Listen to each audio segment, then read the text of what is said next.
Beloved, I urge you, as sojourners and exiles, to abstain from the passions of the flesh, which wage war against your soul. Keep your conduct among the Gentiles honorable, so that when they speak against you as evildoers, they may see your good deeds and glorify God on the day of visitation. For to this you have been called, because Christ also suffered for you, leaving you an example, so that you may follow in his steps.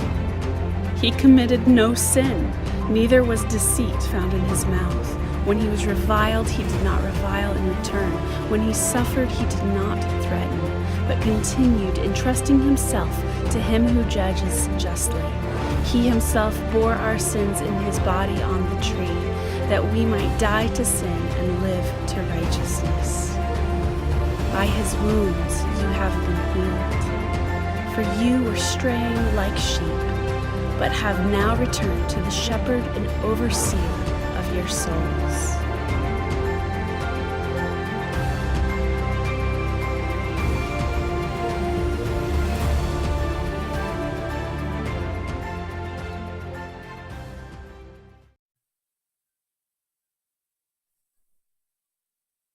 Gut reactions. You learn in life a couple things here. Kind of got to just go with the flow. Life throws you a curveball. It's not life. God's giving you an opportunity to exercise your trust in him. Let me tell you something, though, real quick. If you by chance have the honor of hearing the stories of those in this room, freedom is sacred, please. That the stories that people go through and walk through are the very, very workings of God upon their lives to build their faith in him. We're talking an eternal dimension here, the eternal life of a person that is being developed. I would see it as holy and as sacred and as not something to, I say, deal with lightly. I mean, of course, we would laugh, joke, hug, cry with these individuals or whatnot, but see it in a different realm. It's not fodder for gossip or talking to your neighbor about. You guys, you're precious in the sight of God and in our sight. So let's keep it that way. 1 Peter 2 verses 11 through 25. Our series Gut Reactions. Next week, the title is called Politics. Just want to put that out there because I got a feeling, got a gut reaction to that. Turning our first reaction into a Christ-like reaction. My goal is not to tweak your behavior. My goal is not to make you a better person here in this world so you appear as if you appear as a Christian. That's not my goal. You see, beliefs. Can I make you believe in Jesus? I mean, think about this. What is a belief? Can you make yourself believe in Jesus? No head shakes. Can you make yourself believe in Jesus? I mean, believe in your heart. Confess with your mouth and you'll be saved. But I mean, the heart, what is the heart? I mean, it's the very inner function of man that brings life. It's in your heart that conviction. Why are you why are you here this morning? Well, you made a conscious decision to show up, but why did you make a conscious decision to show up? Because you value church, you value God, you value a church family. Well, where did your values come from? Your convictions. Deep within, there are convictions that are churning all the time. And when they churn, what happens is we react to them at a subconscious level. You don't know these convictions are firing off, but you're sitting here today, right now, because of convictions. Well, where does your convictions come from? Well, it comes from what you believe to be true. It comes from your knowledge of what you know to be true. your belief. But you can't stir your belief. You can feed it through knowledge, through learning what is true, but you can't make yourself believe. You need another source, another power at work to change your convictions. I'm going to spend a good bit of time setting the table for the series today. We will not touch 1 Peter for maybe 10, 15 minutes, maybe more. Our topic today, vengeance, our gut reactions to want to take vengeance upon ourselves. This is from 1 Peter 2. He doesn't use the word vengeance. It is implied there. What is a gut reaction? I would almost say it's synonymous with an instinct. It's just something you almost have no control over. A reflex. I mean, a gut reaction. I mean, how do you change a gut reaction? I don't know if you set out today to go change your reactions to things if you're going to be successful. I was at a four-way stop, Turtle Mound and Aurora Road, and that is a four-way stop that apparently there's only 3 stop signs in the minds of most that drive through it. Because everybody thinks they're the exception to the four-way stop, and so they just plow through. I think there's currently a sign there that says, "Hey, have you seen this person who wrecked in my car?" And every day, man, it seems like people just pop up. Either way, so I'm sitting there and there's a car sitting there waiting for his right to turn, which he earned because he got there first. He earned the privilege to go, but the person who thought they were the exception, pulled up and they're off. But what happens? The guy who has the right to turn blares his horn. The reaction, right? A gut reaction. But then, what happens? He drives off, and instinctively he looks in his mirror. You're going to catch yourself doing this week. I guarantee you. You're like, man, he's like a prophet. Someone's going to cut you off, and you are going to check your mirror to see them as they drive off in the distance. Okay, I watched this person do this. He looked in his mirror, took his eyes off the road as the situation was done. My question is, why do that? There's only one good answer. You're hoping to see that person crash. A little bit of vengeance. There's no other reason to look in your mirror outside of hoping a little bit of God's timing lines up with their misfortune and you get to witness God's wrath upon them. It never works out. I mean, usually you're the one who's take your eyes off the road. But it's a reaction. Try changing it. But you're going to catch yourself doing this, man. You're like, he's absolutely right. Maybe I should listen to him about the Jesus stuff. Have you ever put the Mentos in the soda? I have once, and I captured the image of it as it exploded. I'm serious, man. That was the image. I mean, it was a long time ago, back when I was little, before the color pictures. That's what happens. There's a reaction. I don't know what's happening with the Mentos in the soda. Why would you ruin Mentos? Why would you ruin a good soda? It doesn't make sense to me. There's other ways to figure out chemical reactions. But, this is what happens. So you are,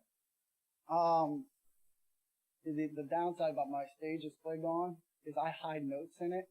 Because you think I memorize all of it. I memorize like 90% of this. I've got nothing to go off of. Behind that image is a ton of words that are no longer there. But this is one of those things that says, don't tell them this stuff, man. It's your secret. It's on the back wall. I'm told all the time, stop telling people how you preach. I mean, I can't cover it up. I mean, some people in here like to watch the back wall more than they like to watch me. Reaction. And we all have them.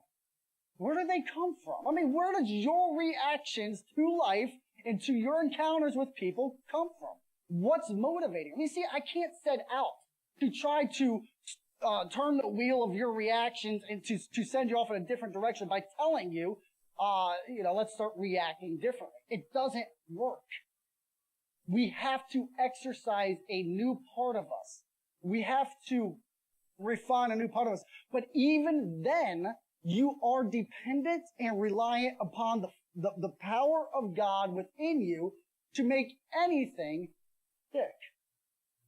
So to have a reaction, a little bit of chemistry for you, you have to have what's called a reactant.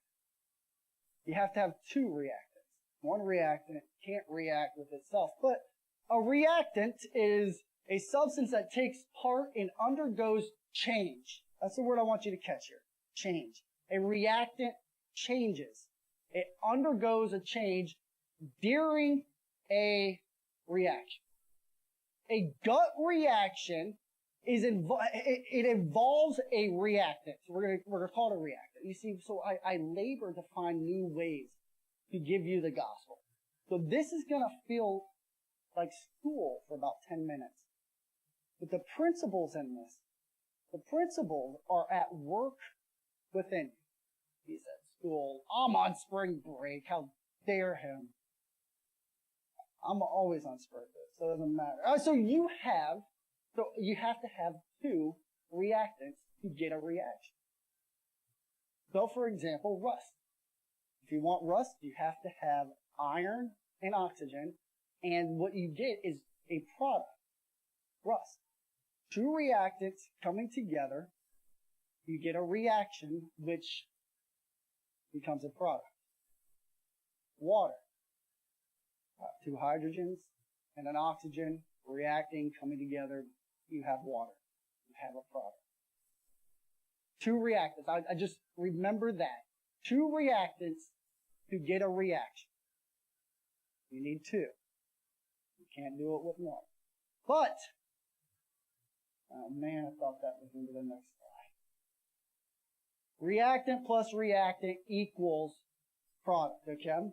So let's just bring it down to your level, to like a human level. Bitterness plus self-protection. So if you are bitter in life, let's just say you're just a bitter person. Just, I hate everybody. Bitter. Right, all right, so, pointing fingers, man, Steve.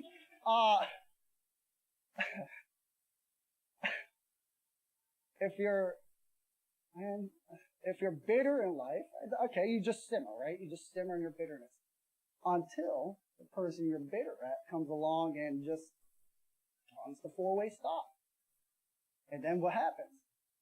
There's another reactant, a self-protection. I don't deserve that. The two come together and you look in your mirror hoping for vengeance.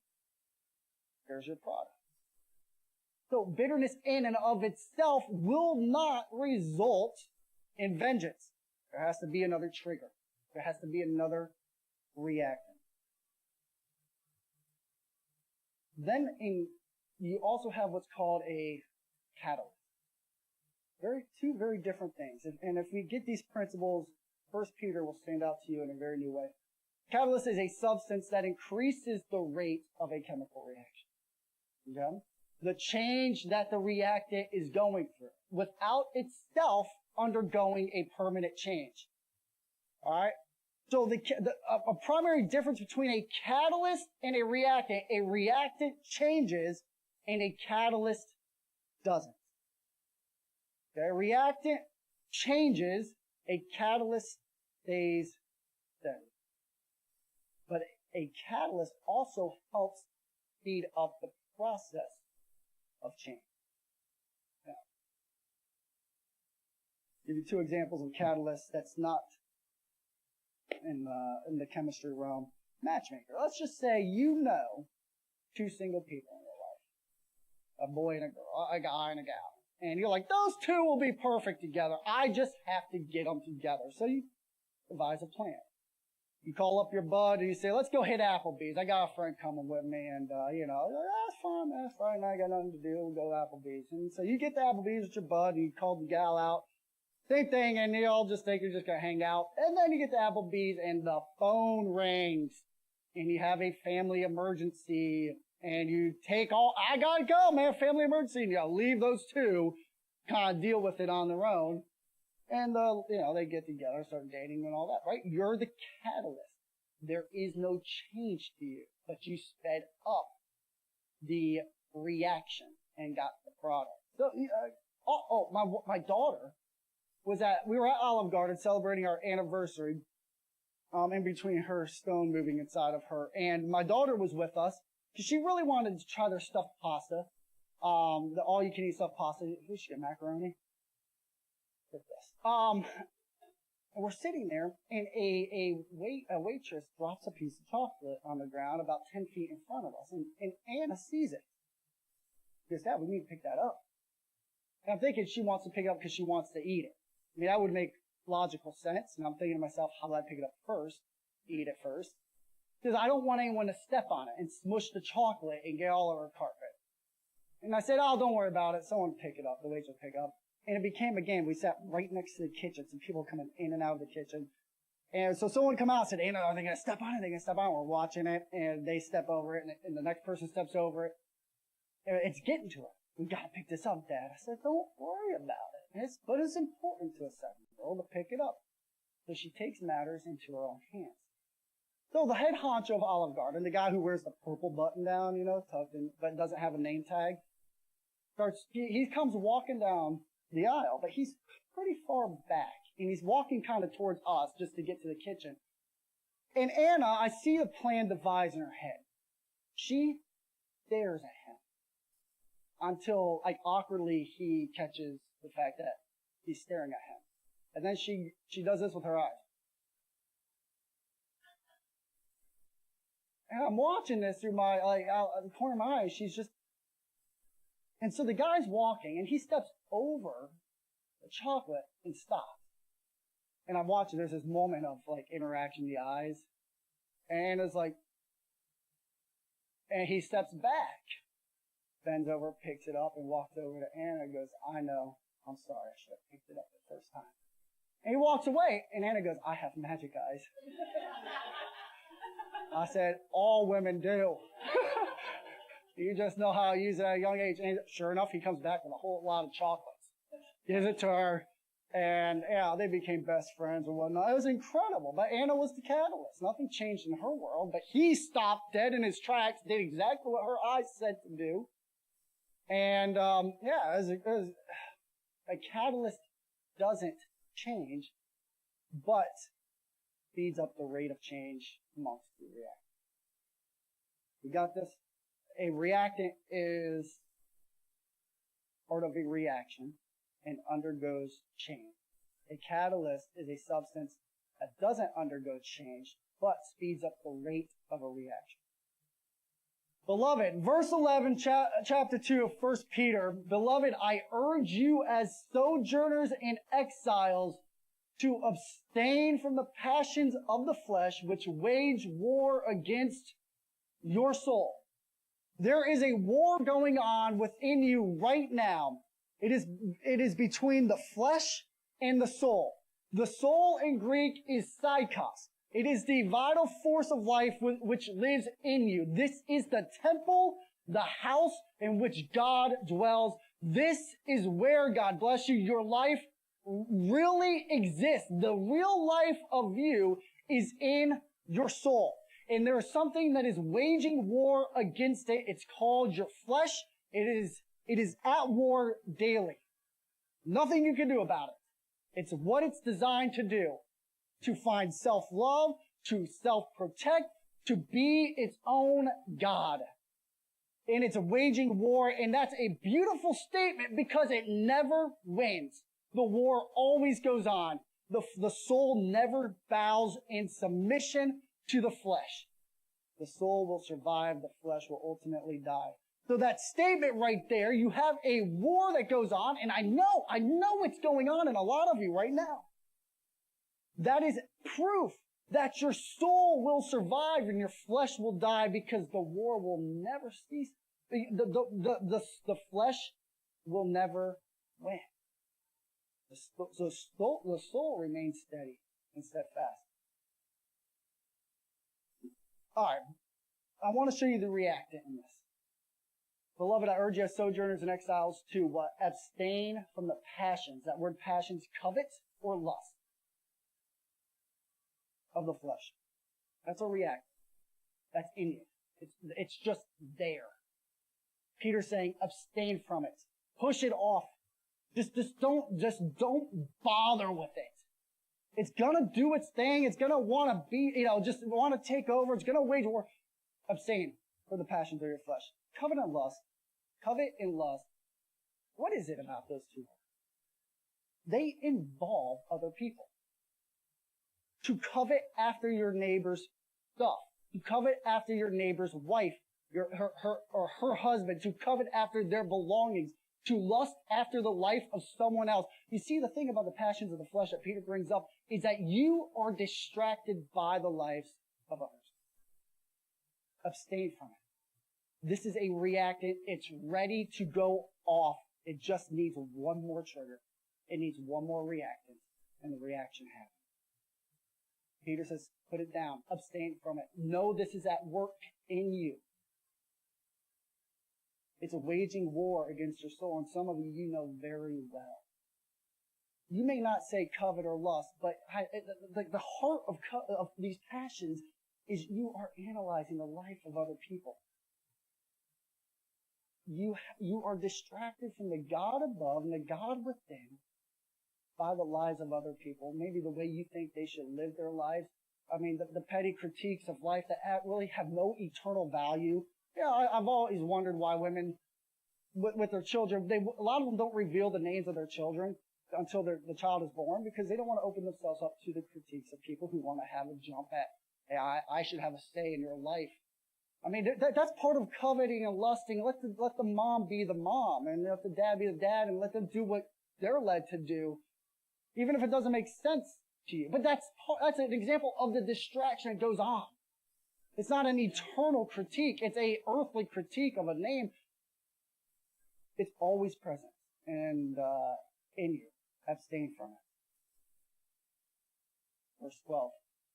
This verse is fascinating. You're going to see it light up in color here in a second. Keep your conduct among the Gentiles honorable, so that when they speak against you as evildoers, who's are they? The people you're coveting and lusting after. The people you're distracted with. The people who you're hyper-focused on. These are the people of life that are apparently your enemies. When they speak against you as evildoers, they may see your good deeds and glorify God on the day of visitation. You see the second reactant in there? When they speak against you as evildoers.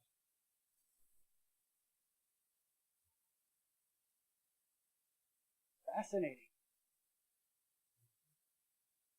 Are you an evildoer?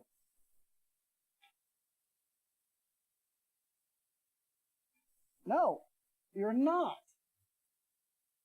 Do you do evil things? Yes, you do. But you're not an evildoer, regardless if what they say about you is true. This person did this and this person did that. But you're not an evildoer. The accusations of this world have no merit in the end. They are not the ones who judge. You are a child of God, conformed to the image of His Son. Yes, we make mistakes, but we are not labeled evildoers. So what Peter's saying is that, look, people will come and accuse you of things, right or wrong. Forget about that. They accuse you. And if you haven't abstained from the passions of your flesh, you now have two reactions.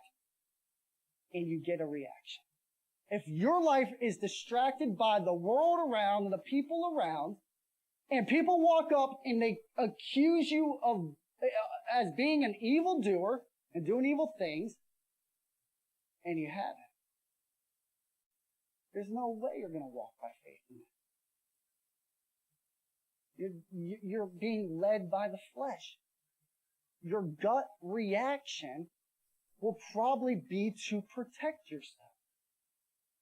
If you haven't abstained from the passions of the flesh, your reaction will be of the flesh. But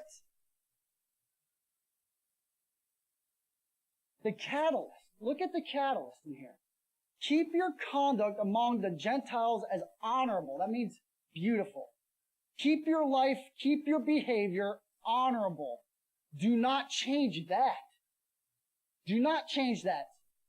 Because when they bring in the reactant, there's not another reactant there. When they speak against you as evildoers, there's a change that happens, and it's not in you. You're now the catalyst, or the work of God in you is becoming the catalyst to change in their life. They will see your good deeds and glorify God on a day of visitation. Do you believe that? Do you believe this is actually going to happen? That if you keep your conduct as beautiful in the sight of men, and you abstain from the passions of your flesh, that they will see your good deeds and glorify God on the day of visitation? Well, you may not be around. You may never see the outcome of their change. But the scripture says they're going to glorify God. And you're the catalyst to that. When I say you, hopefully by now you know what I'm talking about. You have a life within you that has been perfected by the blood and the life of Jesus Christ. That is at work, that can move mountains.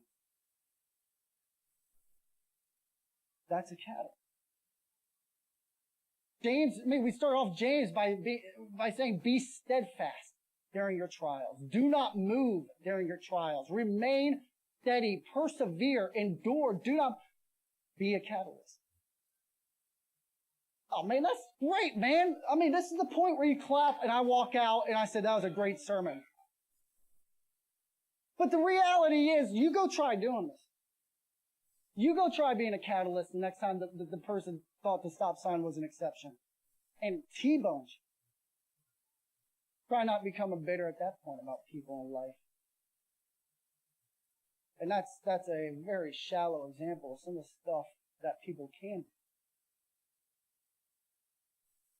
Well, how do you become that catalyst? And what happens in that change? What happens to become this better person who can remain beautiful even when they're hanging on a cross? How do we get there? How do you get there? I got a feeling you want to be. It's hard. It's hard. Because your ex really tore you up. That disease going on in you is really having its effect. Those friends stabbed you in the back. That employer only cares about the profit margin. It's hard. Well, there has to be a change. There needs to be a couple of reactions. And if you understand these principles, there's a catalyst in you that's not changing at work that will cause these things to take place. 1 Peter 2:23, when Jesus was reviled, he did not revile in return. When he suffered, he did not threaten. But he continued entrusting himself to him who judges justly. We put that target on the wall and we said, that's what we're aiming for. How do we get there? I'm honest to God. Look at me. Don't look around. You want to get there in life? I mean, is that your goal? To be like that? It is for me. I want to be that man. That no matter what you say about me, my family, my church, my conduct for me, that I see in you a reason and a purpose to love you, to honor you, despite the words that come out of your mouth about me. I want to be that. I want to be just like that. not. I see myself on a scale slowly moving. And I see it in many of you. You're getting closer to that target. How do we not react, but remain beautiful? I mean, it's easy to talk about it. Tell me, man. Guy at Taco Bell, man, in front of you, he's going to order 38 burritos. It's going to take a long time to get to your order. And if you're really hungry, good luck.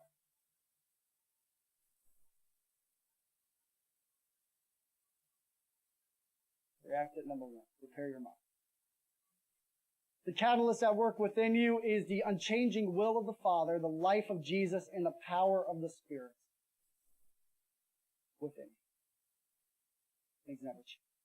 They're always present. They're always active. The will of the Father, He has a plan for your life, and that plan also includes the trials you walk through. Maybe it doesn't make sense. I tell you it's because of His love. Maybe hard to see. I get that. But your trials are His love and grace poured out on us. The will of the Father. You have the life of Jesus that was given for you so you can have new life. His blood poured out for the forgiveness of your sins so you can be conformed and transformed into His image. And then you have the power of the Spirit at work all the time. It's all within, in your soul at work. Prepare your mind. You can't change your belief system down within. You can change the way you think, but you cannot change your convictions. Your convictions change when they experience truth and they know truth, and the catalyst, God Himself, steps in and makes the final change. Prepare your minds. Verse 13, 1 Peter chapter 1. Therefore, preparing your minds for action and being sober-minded. This is how you prepare your mind, or one way of renewing your mind. Set your hope fully. Fully. I think we set our hope on the grace that will be brought to us. But do you do it fully? All the time. You're good and bad. How do you prepare yourself for death? How do you get to a point of not being scared of death? Well, you stare death in your mind. And you speak the truth to it. I will live. I will never cease to be. My body will fade away, but when it does, I will be in the presence of my Creator forever. So you think of death, you stare at death, and you prepare your mind, and the fears begin to melt away in the presence of truth and love. Set your hope fully on the grace, the favor, see, one day you're going to come to realize how much He actually liked you. How much God actually liked you. I mean, we say He loves us, but we say it so much, does it kind of lose its punch? He likes you. He wants to be your friend. He is fond of you. This word grace means to have favor. You are His favor. He favors you. And one day you're going to come to realize, holy smokes, I never even knew that. A glimpse of His love for me. Set your hope fully on that day when you're going to realize, holy smokes, I was precious.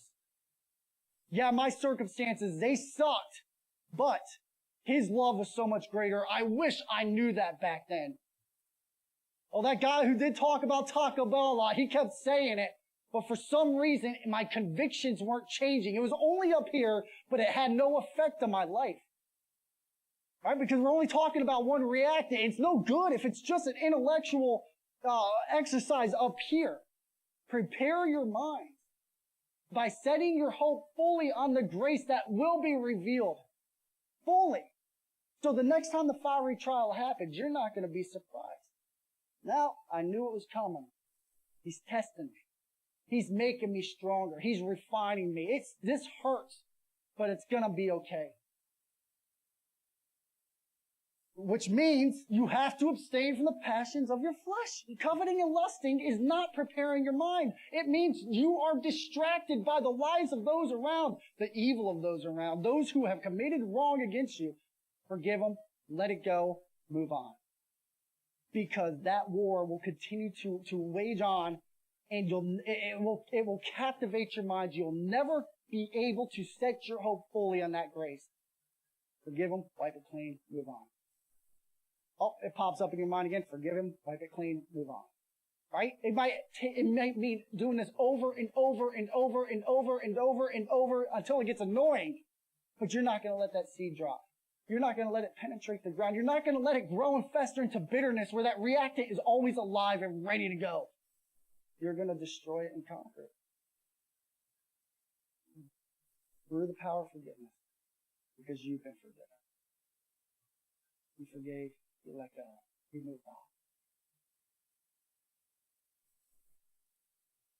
It's important. The reason of abstaining from the passions of your flesh is because you can't get to that next step if your mind is preoccupied with the lives of everyone else. Something snapped in me. I stopped liking fairs and roller coasters and slingshots and all sorts of stuff that involved the body being propelled to new heights at quicker speeds than ever. And I said, man, why? I prefer this. And, but if my daughter would say, hey, are you going on a coaster with me? I prepare myself for it. How do I do that? By thinking about the joy it brings first. Anybody heard that? I'm not roller coaster. And yeah, of it may set in. But think, man, are you all right to eat candy?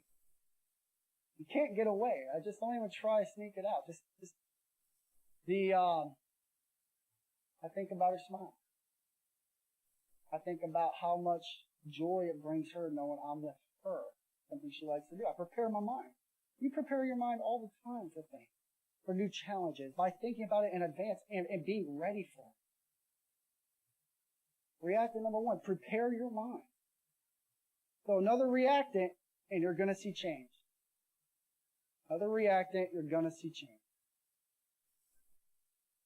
Continue entrusting yourself to the God above.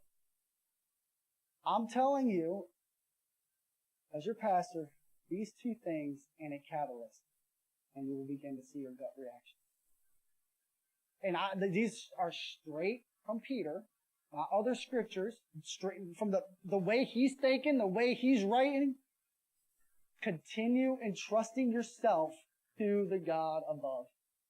When he was reviled, he did not revile in return. When he suffered, he did not threaten, but continued. He continued entrusting himself to the one who judges best.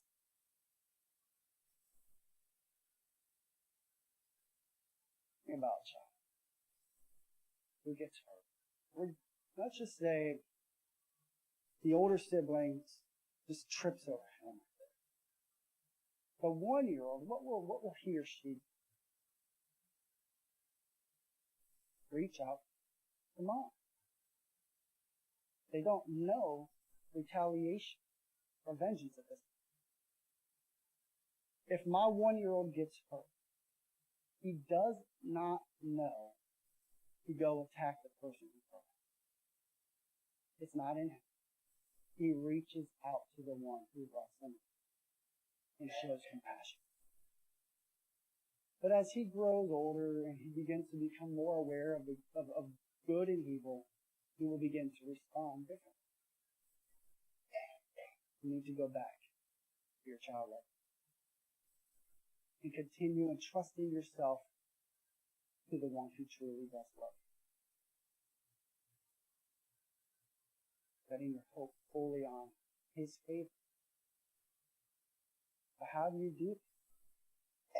to trust yourself. Let me bring up beliefs again. I don't know what time it is, and I'm sorry if I'm blowing the clock, but we're wrapping up here in a second. Let's talk about your beliefs. If I was to say to you, believe in God, what do you think? How do you do that? You just can't do that. Belief is a set of convictions deep within. But I can say, trust God. And you can say, I will definitely. Even though my life is upside down, I'm going to trust that He's walking with me. I am going to trust. And I'm going to remind myself that even if tomorrow's worse, I'm better. Because of His grace. Those two things. Your mind is set on the Father, and you are trusting Him, and you are preparing yourself, and you are sober-minded in a figurative sense. There's a catalyst at work. A change. We call it sanctification in this church, but a change will take place, and you will be able to witness your life undergo literally a miracle.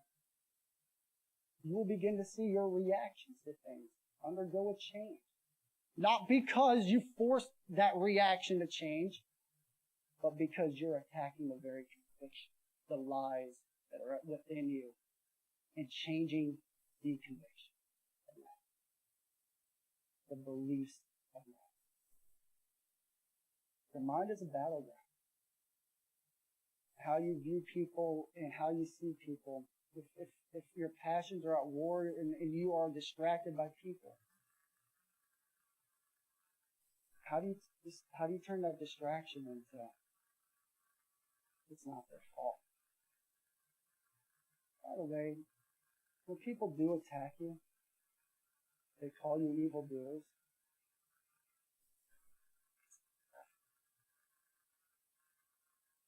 They're operating off conviction. A set of beliefs that they can't change until they experience a new set of truths and they begin exercising in their mind. But if God is at work in them, and here comes your beautiful conduct, regardless of their words, the promises, even though you may not be around to see it, on the day of visitation, they will glorify God. Take it to the bank, because the promise comes from God. Your second reactant, continue trusting God.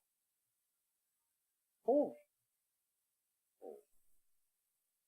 I want you to do this week. And maybe we'll do it every week. Let's do it every day. Becca, we'll do it together. Colossians 3, 1 through 17. Read it with your family every night. It'll take you 6 minutes. At most. At most. It may take you a minute. Read it every night. Because the first few times you go through it, it's an exercise, you're just getting acclimated, but become the 4th or 5th time, it's going to start saying things to you never knew existed. And it's going to start tying the knots together. It's going to start making sense. These things that you've been hearing week after week here at Midtown. Your gut reactions can change. But we have to have different reactants within us and a catalyst. And the catalyst is air. Abstain from the flesh. Prepare your minds. Trust God. All the time. I know, man. That's all the time, right? It's an exercise. But before you know it, it's going to become instant. You can have it. Father God,